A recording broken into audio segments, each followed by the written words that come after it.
Let me come back to that later. I wanted to have a look with you at the peace agreement. Azerbaijan and Armenia have been negotiating for months. It seems to be stuck right now.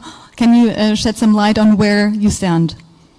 Well, huge work has been done during recent 2-3 years, despite all the challenges, the escalations, attacks on Armenian territory. We, the Armenian side, we have been very constructive during the negotiations. There are good news and bad news here.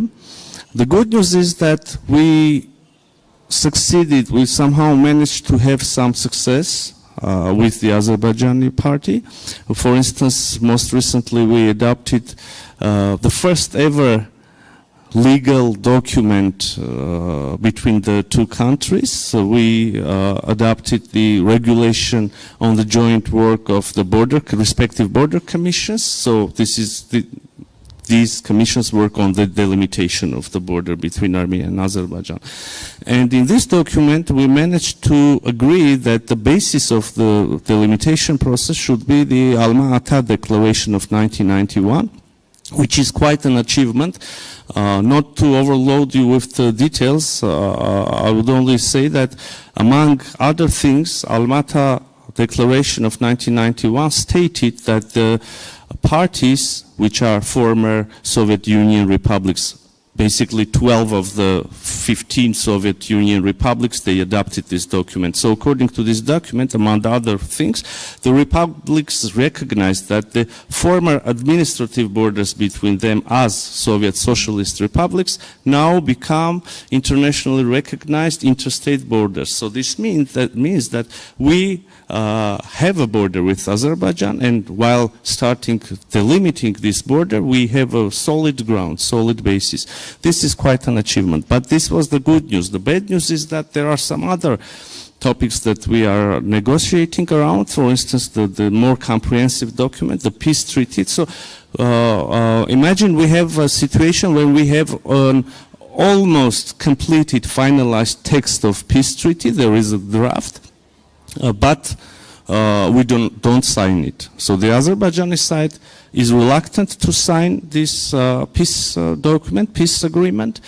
For some reasons, I don't know, for some calculations, they come up with new and new preconditions each time, and we see that they don't want to sign the document. So this time they say that there are more things that could be agreed. We believe that there is no single agreement in the world between any two countries which regulates all the aspects, all the spheres of their relations. Meanwhile, we can sign this, a very serious document to start with, and then continue negotiating over remaining issues.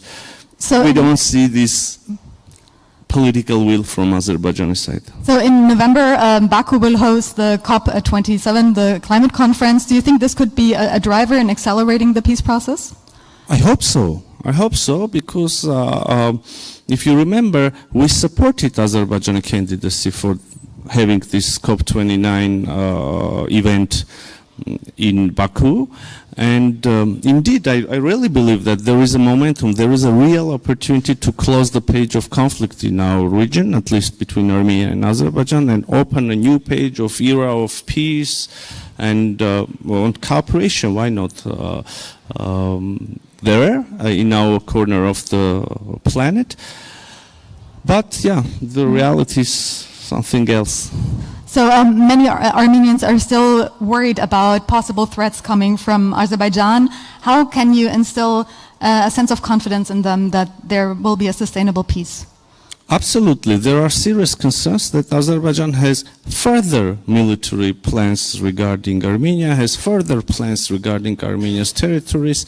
I can bring an example. Nowadays, Azerbaijani side uses the narrative of Western Azerbaijan, which, basically coincides with almost the whole territory of the Republic of Armenia.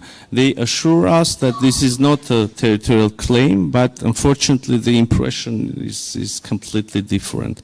So you ask how we can, or me as a minister or my government can give confidence. unfortunately, I cannot give a confidence, but because I am not confident about the peaceful plans of Azerbaijan. Well, I would say that's a bad point of start for peace negotiations, but let's hope that there will be progress.